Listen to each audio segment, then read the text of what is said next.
Good morning, class. Welcome back. Student, as you know, we are doing surface chemistry, right? इससे पहले हमने enzyme characteristics of enzyme पढ़ लिया है. Now I am going to discuss about the colloids. आपके syllabus में colloids भी है, ठीक है, और टाइप्स ऑफ कॉलॉइड्स, बहुत सारी चीज़ें पढ़ेंगे इसमें हम. तो कॉलॉइड्स के बारे में हम डिस्कस करने वाले हैं, राइट स्टूडेंट्स. सो कॉलॉइड्स क्या है एक्चुअली? जो सर्वप्रथम जो थॉमस ग्राहम नाम के वैज्ञानिक हैं, ठीक है, Thomas Graham gave the terms colloids in 1861, ठीक है. तो जो वैज्ञानिक थे वो कौन थे आपके पास? थॉमस ग्राहम, ठीक है. और 1861 में कॉलॉइड्स वर्ड यूज़ किया था उन्होंने, ठीक है. इसलिए उन्होंने एक एक्सपेरिमेंट किया था and he observe that aqueous solution of substance, ठीक है. उन्होंने ये देखा कि सबस्टांस का जो एक्वस सॉल्यूशन है, अगर हम उसको पार्चमेंट पेपर या फिर आप ये मान लें सेलोफेन पेपर होता है, ठीक है, सेलोफेन पेपर जैसे फिल्टर पेपर होता है, आपने लैब में देखा होगा, ठीक. अगर जो एक्वस सॉल्यूशन ऑफ सब्सटेंस, उन्होंने क्या किया कि सेलोफेन में उन्होंने क्या किया, गिराया, ठीक है. तो सब्सटेंस क्या हुआ, जो एक्वस सॉल्यूशन ऑफ सब्सटेंस है वो सेलोफोन से नीचे आ गया, ठीक है, पास थ्रू हो गया, कहने का मतलब है. He observe that some substances pass through cellophane paper, ठीक है. तो सेलोफेन पेपर क्या है? It is the transparent sheet, right, made up of regenerated cellulose, right. या आप कह सकते हैं जो पार्चमेंट मेम्ब्रेन होता है, ठीक है, इसका यूज भी करते हैं. तो he observe that some substances pass through cellophane या you can say parchment membrane, right. And कुछ सब्सटेंस जो एक्वस सॉल्यूशन, ठीक, कुछ सब्सटेंस क्या हुए, वो पास थ्रू नहीं हुए इससे. तो इसका मतलब क्या हुआ, ठीक है, इसमें दो चीज़ें हैं, ठीक है. एक तो उसने ये देखा कि जो एक्वस सॉल्यूशन है सब्सटेंस का, कुछ तो पास हो जा रहे थे और कुछ इसमें से पास नहीं हो रहे थे, राइट. अब दो चीज़ें आ गई यहाँ पर. तो ही ऑब्जर्व है, तो उन्होंने एक वर्ड कहा क्रिस्टेलॉइड्स, ठीक है. जो सब्सटेंस पास हो जा रहे थे क्रिस्टेलॉइड, सॉरी, पार्चमेंट मेम्ब्रेन से, उनको उन्होंने कहा, एक वर्ड दिया था, क्रिस्टेलॉइड्स, राइट. और जो पास नहीं हो पाए या जो पास नहीं होते हैं उनको कहते हैं कॉलॉइड्स, राइट. उनको क्या कहते हैं? कॉलॉइड्स कहते हैं, राइट स्टूडेंट्स. तो यहाँ पर दो टर्म्स पर हम डिस्कस करेंगे, कॉलॉइड्स एंड क्रिस्टलॉइड्स. तो यहाँ तक तो कहानी क्लियर है, यानी कि आपको एक तो पढ़ना है क्रिस्टलॉइड्स क्या होते हैं, यह आपको अभी मैंने बताया, substance which can pass through the parchment paper and substance which can not pass through the parchment membrane या you can say cellophane paper is known as colloids, right. अब actually what is colloids, colloids होता क्या है, ठीक है ना. कहानी वहीं पर रह गई अभी कि कॉलॉइड्स क्या होता है. Actually colloids are the substance, colloids ऐसे सबस्टांस होते हैं या ऐसे सॉल्यूशन को हम कहते हैं जिसमें क्या होता है, पार्टिकल साइज बड़ा होता है, पहली बात. अब पार्टिकल साइज बड़ा होने की वजह से ही ये जो पार्चमेंट मेम्ब्रेन है उससे ये पास नहीं हो पाए. तो कॉलॉइड्स जनरली क्या होते हैं, substance having big particle size and can't be pass through the cellophane, right. Right students, यहाँ तक बात समझ में आ रही है. और पहली बात, ठीक है. दूसरा पॉइंट ये है कि जो आपके पास कॉलॉइड्स है। Colloid, the terms colloids comes from Greek word, Greek Greek word से आया है, जिसका मतलब है कोला, राइट, जिसका मतलब क्या है, कोला, राइट। और इसका मीनिंग होता है, इसकी मीनिंग अगर हम कहें तो इसका मीनिंग होता है ग्लू, ठीक, ग्लू, ग्लू आप सभी लोग जानते होंगे, राइट, राइट स्टूडेंट्स। तो हम कह सकते हैं ग्लू लाइक सब्सटेंस, कॉलॉइड्स क्या होते हैं, ग्लू लाइक सब्सटेंस होते हैं, आर यू गेटिंग। तो ग्लू लाइक सब्सटेंस को क्या कहते हैं, कॉलॉइड्स जनरल में, राइट। तो अब हम कुछ एग्जांपल पर बात करते हैं। मैंने कहा था अभी क्रिस्टेलॉइड्स, क्रिस्टेलॉइड्स, और दूसरा टर्म्स क्या आया था मेरे पास, कॉलॉइड्स। देखो क्रिस्टेलॉइड्स कौन से सब्सटेंस हैं, जैसे मेरे पास NaCl है, राइट, एग्जांपल लेते हैं NaCl प्लस, मैं इसको एक्वस सॉल्यूशन में बना रहा हूँ, NaCl एक्वस सॉल्यूशन, राइट।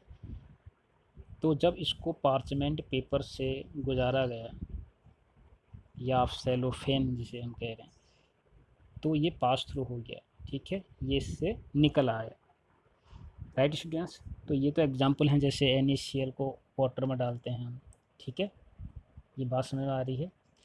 और कॉलॉइड्स के एग्जांपल क्या हैं, जेल लाइक स्ट्रक्चर क्या होता है, ये तो ग्लू आप जानते हैं, ग्लू है, राइट। तो कॉलॉइड्स के एग्जांपल कौन कौन से हैं, ग्लू, ठीक है, और आपका शुगर, राइट, एंड प्रोटीन्स, जितने भी ये मैं लिख रहा हूँ, ये सारे क्या हैं, कॉलॉइड्स के एग्जांपल हैं, राइट। तो इन 1861 Thomas Graham noticed that the aqueous solution of substances like glue, gelatin, etc. were different in behavior than the solution of substance, right। ये बात समझ में आ रही है। कॉलॉइड्स के एग्जांपल ग्लू है, शुगर है, स्टार्च है, एंड प्रोटीन है, these are the example of colloids, right. तो यहाँ पर दो टर्म्स मैंने अभी बताया था आपको, एक तो क्रिस्टलॉइड्स बताया था, ठीक, one is crystalloids, one is crystalloids and second one is colloids, ठीक है। तो वो सब्सटेंस जो पार्चमेंट पेपर से पार हो जाते हैं, पास हो जाते हैं, उनको क्रिस्टेलॉइड्स कहते हैं, और जो पार्चमेंट पेपर से पार नहीं होते हैं, ऐसे सॉल्यूशन को, ऐसे सब्सटेंस को क्या कहते हैं, कॉलॉइड्स कहते हैं, ठीक है, right. One more thing, suppose that मेरे पास कॉलॉइड्स है, मेरे पास क्रिस्टलॉइड्स है, मैंने अभी कहा था आपके पास कि NaCl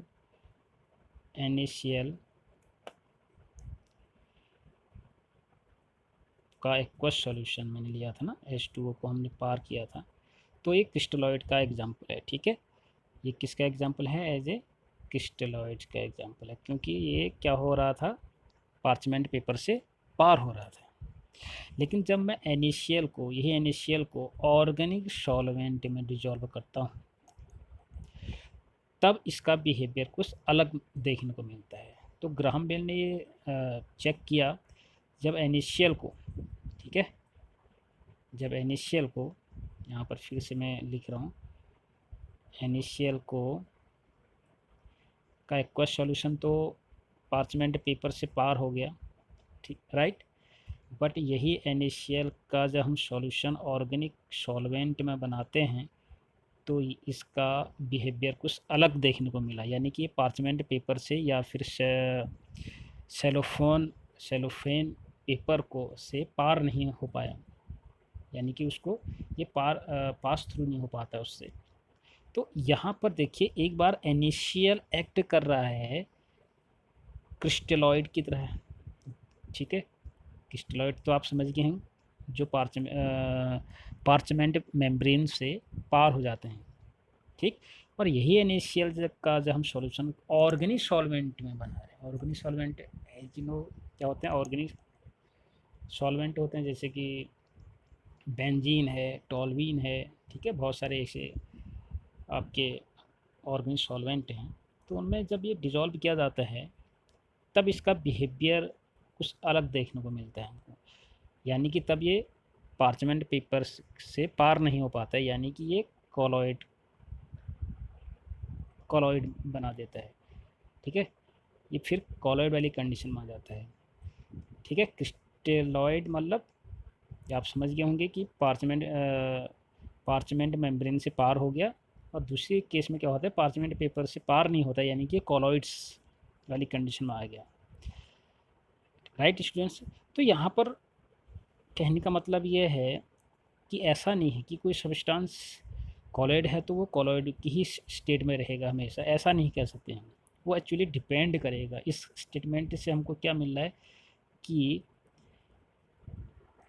ये टोटल डिपेंड कर रहा है कॉलॉइड्स या फिर क्रिस्टलॉइड्स, किसी सब्सटेंस का क्रिस्टलाइन किसी कोई भी सब्सटेंस कॉलॉइड्स है या फिर क्रिस्टलाइन है, क्रिस्टलॉइड है, वो डिपेंड कर रहा है टोटल सॉल्वेंट पर, ठीक है। जैसे मैंने अभी इनिशियल को वाटर में डिजॉल्व किया तो क्रिस्टलॉइड की तरह एक्ट कर रहा है, तो इनिशियल यहाँ पर कैसा एक्ट कर रहा है, क्रिस्टलॉइड की तरह, राइट। और जब इनिशियल को हम ऑर्गेनिक सॉल्वेंट में होते हैं तो वो एक्ट कर रहा है एज ए कॉलॉइड की तरह, ठीक है। तो हम यहाँ पर ऐसा नहीं कह सकते कि जो कॉलॉइड्स होते हैं या कोई भी सब्सटेंस कॉलॉइड है या फिर क्रिस्टलॉइड है, वो डिपेंड कर रहा है या डिपेंड करता है कि वो किस सॉल्वेंट में घुला हुआ है। It's totally depend on the solvent in which it dissolve, right students. यहाँ तक बात समझ में आती है। पहली बात तो ये है आपके पास, right. And second point is that the nature of the substance. तो हम कह सकते हैं the nature of the substance, कोई भी सब्सटेंस है या कोई भी सॉल्यूशन है, right. The nature of the substance whether colloids और crystalloids depend upon the particle size, ठीक है। पार्टिकल साइज पर डिपेंड करता है। देखो पहले केस में वो पार्चमेंट पेपर से पार हो गया एक्वा सॉल्यूशन ऑफ इनिशियल, क्योंकि उसके जो पार्टिकल साइज़ है, ठीक है, वो बहुत बहुत ही क्या होते हैं, स्मॉल होते हैं, जिससे पार्चमेंट पेपर को भी पार कर गया। लेकिन जब हम प्रोटीन को लेते हैं, स्टार्च को लेते हैं, उनका सॉल्यूशन लेते हैं एक्वस में, तो उनका पार्टिकल साइज़ क्या होता है, बहुत ज़्यादा होता है। एक्चुअली पार्टिकल साइज़ जो होता है कॉलॉइड का वो होता है आपके पास 1000 से लेके 1 लाख PM तक, या आप कह सकते हैं नैनोमीटर में कहेंगे तो 1 nm से लेके 1000 nm के बीच में होता है, ठीक है। तो फाइनली हम कह सकते हैं the nature of the substance whether colloids और crystalloids depend upon the particle size, right. When the size of the solute when the size of the solute particle lie between 1000 to 1 lakh, ठीक है, 1 2 3 4 5 PM, ठीक है। अगर PM में लिखोगे तो 1000 से लेके 1 लाख PM तक। अगर नैनोमीटर में हम बात करेंगे तो 1 to 1000 nm के बीच में पार्टिकल साइज होता है। And the particle size of solute particle lie between 1000 to 1 lakh PM it behave like colloids. तो कॉलॉइड्स में क्या होता है, पार्टिकल साइज इस रेंज में रहते हैं, इस रेंज के होते हैं, ठीक है। इस रेंज में होने से क्या होता है कि वो पार्चमेंट पेपर या फिर सेलोफेन पेपर से पार नहीं हो पाते हैं, ठीक है। टोटली जो टोटल कहानी है वो है size of the particle, right.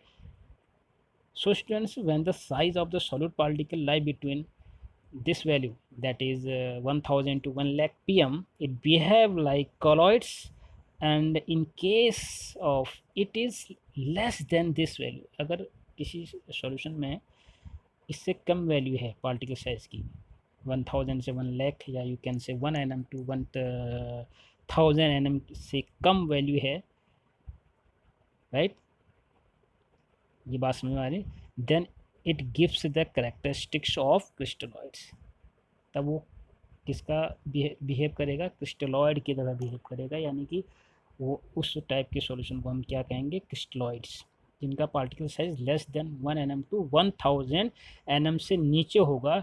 Such type of solution या substances are fall in crystalloids, right students.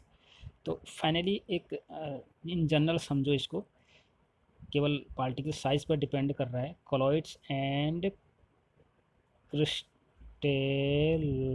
Is nothing but क्या है, साइज पर डिपेंड कर रहा है, ओनली साइज पर, ठीक।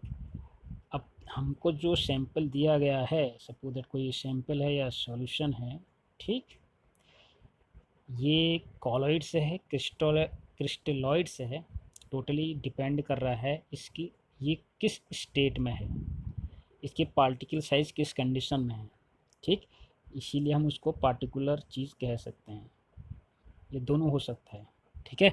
तो हम एक जनरल वे में बात कर सकते हैं दैट द कॉलॉइड इज़, अब कॉलॉइड क्या है एक्चुअल में, अब इसको हम डिफाइन करने जा रहे हैं, हमारा मुख्य टॉपिक क्या है, कॉलॉइड्स, राइट स्टूडेंट्स। तो thus colloids is not a substance but it is state of a substance which depend upon the particle size, ये बात समझ में आ रही है, ठीक है। तो finally colloids is not a substance but it is the state of substance which depend upon the particle size, समझ गए बात को, एक स्टेट है, वो कंडीशन है, सिचुएशन है, ठीक है। वो सिचुएशन क्या है, पहली बात तो मैं ये कहूँगा कि एक तो सॉल्वेंट फैक्टर है इसमें, कि सॉल्वेंट क्या लिया जा रहा है, किस में घोला जा रहा है, दूसरा साइज़ क्या है, ठीक है, दो दो फैक्टर्स हैं जिसके आधार पर हम कह सकते हैं कि पार्टिकुलर जो सब्सटेंस है, जो दिया गया सैंपल है, दिया गया सॉल्यूशन है, वो कॉलॉइड से है या फिर क्रिस्टलॉइड से है, ठीक है। सॉल्वेंट जैसे मैंने कहा था, NaCl को वाटर में डिजॉल्व करो तो वहाँ पर NaCl एक्ट कर रहा है आपका क्रिस्टलॉइड की तरह, क्योंकि पार्चमेंट पेपर में जब उसको गुजारा गया तो उसके सारे पार्टिकल या सारा सॉल्यूशन पार हो गया उससे, ठीक। और वही NaCl को अगर हम किसी और सॉल्यूशन सब्सटेंस में घोलेंगे, ऑर्गेनिक सब्सटेंस में, तो हो क्या रहा है कि फिर वहाँ पर NaCl थोड़ा सा अलग बिहेव कर रहा है, यानी कि वो पार्चमेंट पेपर से पार नहीं हो पा रहा है, यानी कि कहीं ना कहीं साइज़ जो है फिर डिफ़र कर रहा है, ठीक है। Are you getting my point. तो in aqueous solution NaCl is a crystalloid while in benzene, suppose मैं बेंजीन ले लेता हूँ, क्योंकि ऑर्गेनिक सॉल्वेंट क्या क्या हो सकते हैं आपके पास, बेंजीन हो सकता है, टॉल्यूइन हो सकता है, ठीक है, बहुत सारे हैं। तो वही NaCl को मैं बेंजीन में डिजॉल्व कर रहा हूँ तो it behave as colloid, right, ये बात समझ में आ रही है। तो कहने के हम क्या कह सकते हैं, कॉलॉइड को एक स्टेट ऑफ एक कंडीशन है ये, ठीक है, वो डिपेंड कर रहा है सॉल्वेंट पर और उसके पार्टिकल पर, ठीक है, जिसमें वो घोला जा रहा है, और उसके अल्टीमेटली पार्टिकल साइज पर वो डिपेंड करता है, राइट स्टूडेंट्स। तो ये कहानी आपको समझ में आनी चाहिए, राइट। तो स्टूडेंट्स ये तो था आपके पास कॉलॉइड्स क्या होते हैं, और इन जनरल में हमने इसमें दो टर्म्स देखे, क्रिस्टलॉइड्स एंड कॉलॉइड्स, राइट, ये बात समझ में आपको आनी चाहिए। और जो साइज़ है आपके पास कॉलॉइड वाली कंडीशन में या कॉलॉइड सॉल्यूशन में जो पार्टिकल होने चाहिए वो होते हैं, उसी को हम कॉलॉइड्स कहेंगे जब उसका पार्टिकल साइज जो होगा 1000 से लेके 1 लाख 1 2 3 4 5, ठीक है, के बीच में हों, ठीक है। या आप इसको ऐसे भी लिख सकते हो 10⁻³ से लेके 10⁻⁶ PM हो, 10⁻⁶, राइट स्टूडेंट्स। तो ही उसको हम कॉलॉइड वाली कंडीशन में रखेंगे या कॉलॉइड हम कह सकते हैं, right students, right. So students ये तो था आपके पास कॉलॉइड्स। तो we have just pointed out that colloid is a not a substance but it is a particular state of a substance which depend upon the particle size, right? तो there are actually 3 different type of solution। हमारे पास 3 different type of solution होते हैं, जैसे कि आपने class 9 से पढ़ते हुए आ रहे हैं। अगर हम पार्टिकल साइज़ कह रहे हैं, अभी तक हम चर्चा कर रहे थे साइज़ पार्टिकल साइज़। तो इस पार्टिकल साइज़ के आधार पर जो भी सॉल्यूशन होते हैं हमारे पास, ठीक है, तो दी ये बात समझ में आती है। तो जो 3 टाइप्स ऑफ सॉल्यूशन होते हैं वो किसके आधार पर बनाए होते हैं हमारे पास, पार्टिकल साइज़ के आधार पर होते हैं, ठीक है, totally based on the size of the particle. वो कौन कौन से होते हैं, दीज आर ट्रू सॉल्यूशन होता है एक, सेकेंड सस्पेंशन होता है एंड कोलिडल सॉल्यूशन होता है, ठीक है।